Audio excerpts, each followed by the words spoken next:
오늘 우리에게 주시는 말씀은 가치 있는 낭비라는 제목으로 하나님의 말씀을 나누겠습니다. 가치 있는 낭비입니다.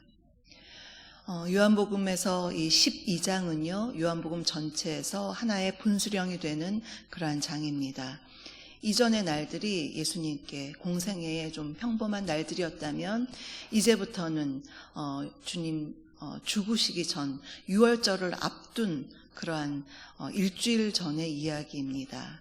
그래서 유월절 여러 가지로 의미가 중요하죠. 예수님께서 그 유월절에 어린 양이 되셔서 희생 제물이 되시기 때문에 이제 그 일주일 전의 기록 우리가 눈여겨봐야 되는데요. 오늘의 본문 다음 구절부터 12절부터는 이제 예루살렘 입성이 나오고요. 예루살렘 입성 직전에 베다니에 가셨던, 그래서 예수님이 돌아가시기 일주일 전의 이야기가 바로 오늘의 이야기입니다. 주님은 이 베다니에 가셨는데요. 베다니는 예루살렘에서 그리 멀지 않은 곳으로 삼남매가 살고 있죠. 나사로와 마르다와 마리아. 주님께서 사랑하시던 이 가정이 있는 이 집에 갔습니다. 그러면 주님이 가신 이 나사로의 집, 지금 분위기가 어떨까요? 나사로가 완전히 죽었다가 다시 살아났기 때문에 이것은 그야말로 놀라운 기적이죠. 그래서 동네 잔치가 벌어졌습니다. 우리네 같으면 현수막 걸고 동네 사람들 다 불러다가 기쁨을 나누는 그러한 시간이었습니다. 살아난 나사로만 봐도 진짜 은혜가 되고 감격인데, 그를 살리신 주님께서 오셨다는 것은 보통 일이 아니죠. 그래서 많은 사람들이 몰려들었을 것입니다. 2절을 보시면요, 이때 마르다는 일을 했습니다. 잔치에 빠져서는 안 되는 것이 음식이죠. 마르다는 항상 아름다운 그 손의 섬김으로 주님을 맞이하는 것을 볼 수가 있습니다. 누가복음 10장 40절에서도요, 예수님이 마르다의 집에 갔을 때 그녀가 준비하는 일로 마음이 분주했다, 그렇게 기록이 되어 있습니다. 얼마나 뭔가 주님을 더 하고 싶은, 주님을 위해서 많은 것을 하고 싶은 그 마음이겠습니까? 우리 명절이나 혹시 잔치가 있으면 막 갈비하고 잡채하고 전 부치고 할 일이 많으니까 굉장히 여러 가지로 바빴을 것 같은데요. 마르다 정말 또 최선을 다해서 주님을 섬기는 그러한 모습을 볼 수가 있습니다. 그러면 기적의 주인공 나사로는 무엇을 했을까요? 그는 예수님과 함께 앉아 있었습니다. 성경을 보면 예수님이 그렇게 사랑하시고 심지어는 죽음에서 살려주신 그 나사로, 그는 지금 예수님 가까이에 앉아 있습니다. 얼마나 감격스러웠겠습니까? 그런데 좀 구절을 읽으면서 희한한 것은 앞뒤 문맥을 보아도 주님과 나사로가 대화하는 구절은 없습니다. 다만 예수님께서 나사로야 나와라 이렇게 그 무덤을 향해서 주님의 말씀은 있었지만 마르다랑 예수님처럼, 마르다랑 마리아처럼 주님과 이렇게 대화를 나눈 그런 구절은 없습니다. 그러나 나사로는 그의 존재 자체만으로도 메시아를 증거하는 것이었습니다. 맨 마지막 지금 11절, 오늘의 본문 마지막 11절을 보시면요, 나사로 때문에 많은 유대인이 가서 예수를 믿음이러라. 그의 존재가 예수님을 누구보다도 크게 증언하고 있는 것입니다.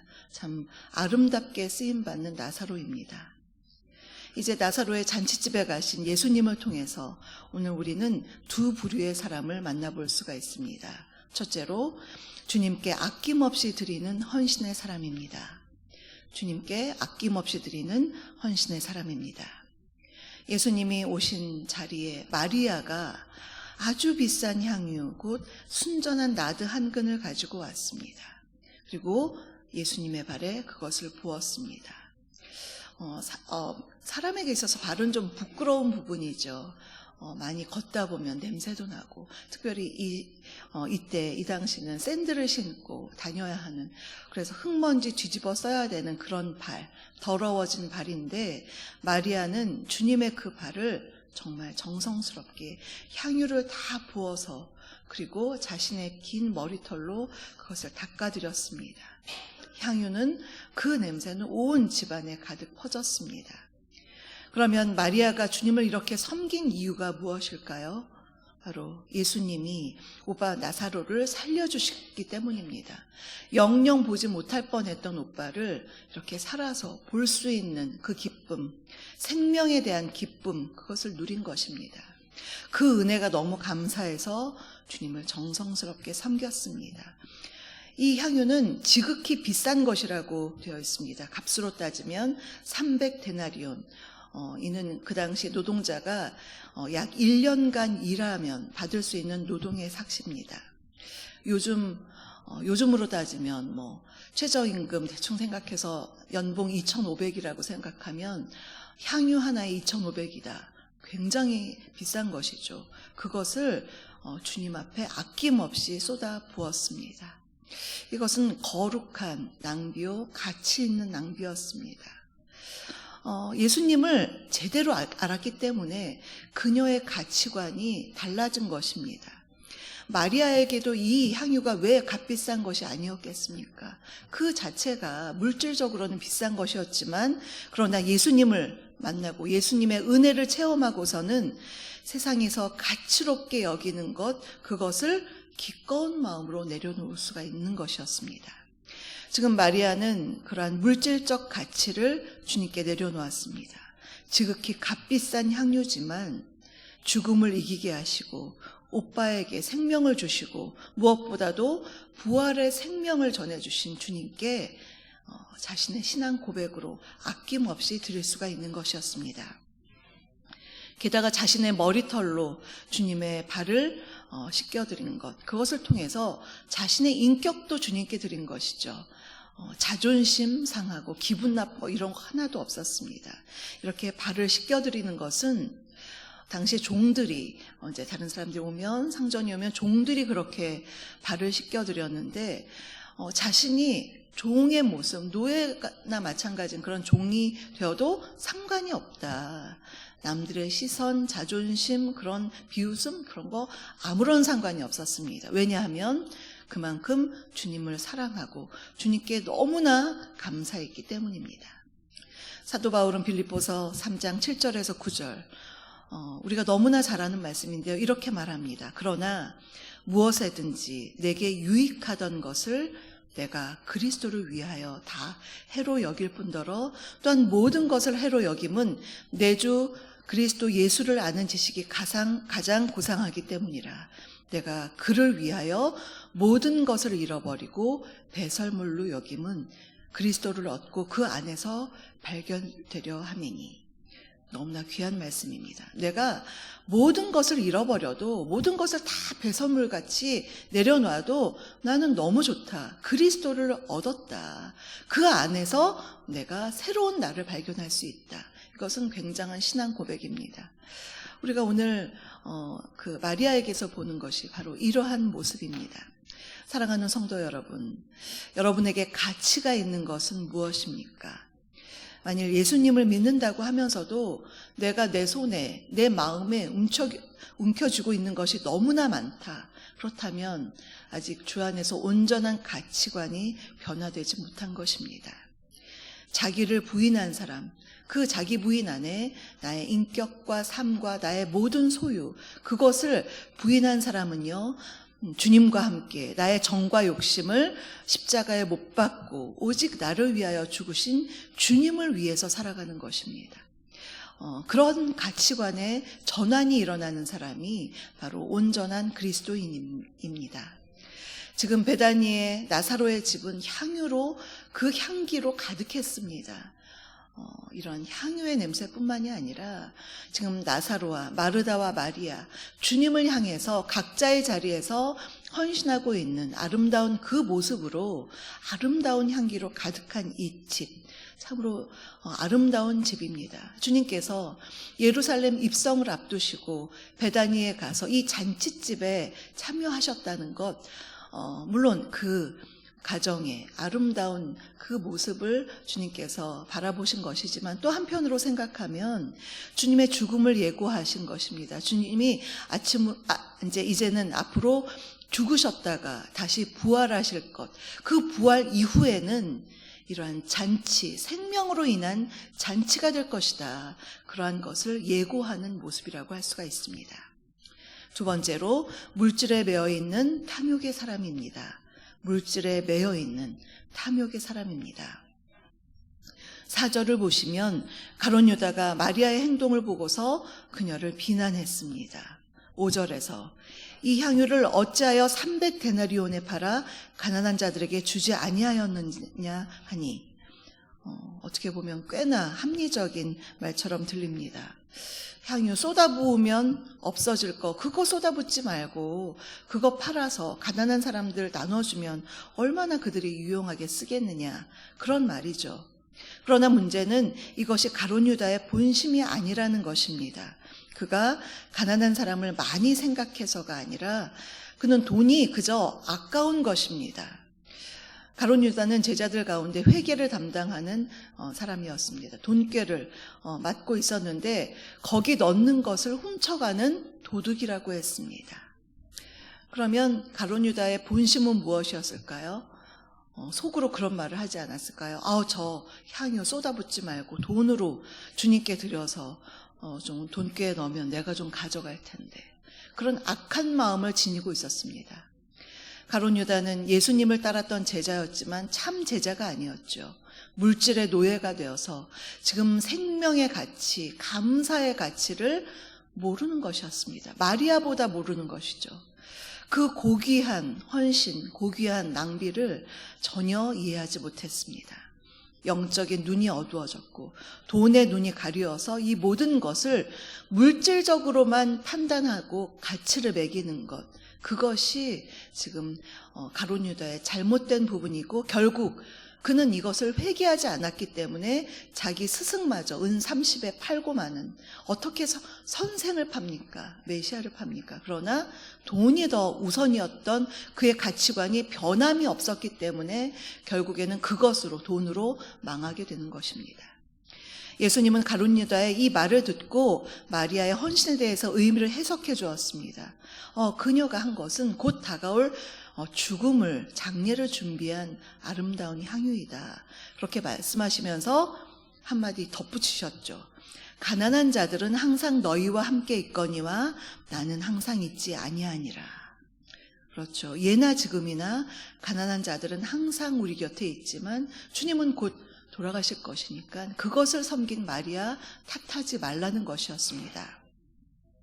그런데 우리가 좀 곰곰이 생각해 보면요, 가난한 자들은 항상 우리 곁에 있고 그들을 섬기는 것은 항상 많은 물질이 아니어도 상관이 없습니다. 우리가 그들을 주님을 섬기는 마음으로 섬기는 것이 중요하죠. 그래서 우리가 물질적으로 여유가 있을 때에도 구제하고 물질이 좀 힘들 때에도 구제하는 것, 그 마음의 중심이 참 중요합니다. 그러나 우리가 하나 기억해야 할 것은 그들에 앞서 가난한 자들을 섬기는 것에 앞서 주님을 섬기는 것이 더 우선순위라는 것입니다. 본문에서 주님의 죽음을 앞두고 주님을 위하여서 향유를 쏟아드린 것은 주님이 기뻐하신 우선순위였습니다. 그런데 이것은 우리의 삶 속에서도 마찬가지로 적용해야 합니다. 주님께 드리는 것이 우선입니다. 어떤 분들 특히 교회에 대해서 상처를 받고 교회를 나오지 않는 가난한 성도들이 있습니다. 영상으로 예배드리고 또 온라인으로 특별히 NGO 단체에 이렇게 구제하는 것으로 헌금을 대신하는 분들이 있는데요. 한편으로 보면 교회에 얼마나 많이 상처를 받았으면 그럴까 하는 그런 생각이 들지만 하나님께 드려야 하는 우선순위는 하나님께 먼저 드리는 것입니다. 만일 그렇지 않을 경우 주님께 드리는 마음이 자꾸 인색해지고요. 또 돈을 내가 하고 싶은 곳에 드리는, 내가 주도적으로 되어서 그래서 잘못하면 자기 의에 빠질 수가 있는 것입니다. 지금 마리아가 드린 헌신은 나의 것은 주님의 것입니다. 당신이 주신 것, 당신이 나를 이렇게 풍족하게 주셨기 때문에 아깝지가 않습니다. 그러한 신앙의 고백이 담겨 있기 때문에 참으로 아름답습니다. 물질에 대한 신앙적 자세, 물질을 드리는 방법, 또 마음, 또 물질을 얼마나 정직하게 다루느냐. 이것은 이런 모습을 통해서 우리가 신앙의 성숙, 그 이전에 그 인격적인 성숙을 엿볼 수가 있는 것입니다. 사랑하는 성도 여러분, 오늘 우리는 마리아와 가룟 유다를 통해서 전혀 다른 가치관을 가진 두 사람을 비교해 보았습니다. 첫째로 마리아처럼 주님께 아낌없이 드리는 헌신의 사람을 보았고요. 두 번째로 물질에 매여 있는 탐욕의 사람을 보았습니다. 돈 앞에서 부정직하고 돈을 내 마음대로 쓰는 사람, 하나님께 드리는 것을 아까워하는 사람 모두가 생명의 가치, 의의 가치보다 물질의 가치를 더 중요하게 생각하는 사람입니다. 세상에는 딱 두 신이 있다고 하죠. 우상들은 여기서 거기에 들어가지도 않고요. 하나님 아니면 돈입니다.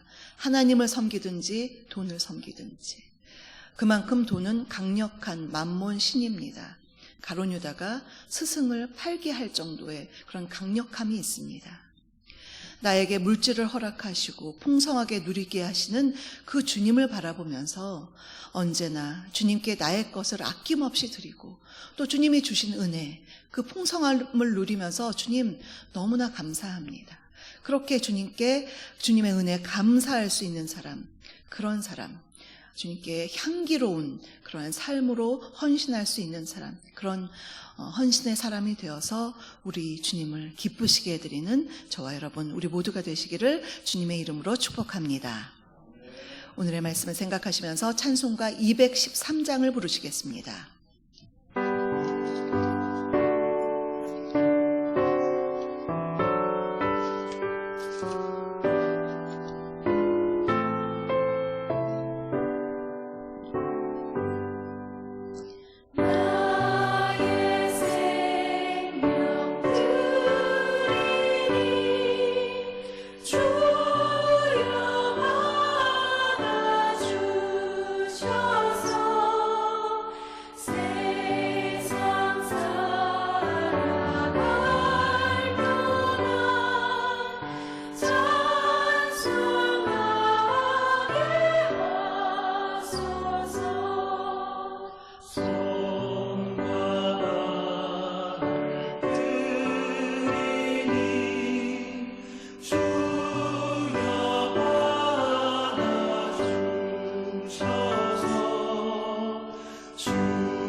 지금은 우리 주 예수 그리스도의 은혜와 아버지 하나님의 다함없는 사랑하심과 성령님의 내주, 교통, 충만케 하심이 마리아처럼 크신 은혜에 감사하며 늘 주님께 기쁨으로 드리기를 간절히 소망하는 사랑하는 우리 성도님들 머리 위에와 그 가정과 일터 위에, 우리 주사랑교회 위에, 이 나라 이 민족 위에 지금부터 영원토록 함께 하옵시기를 간절히 축원하옵나이다. 아멘.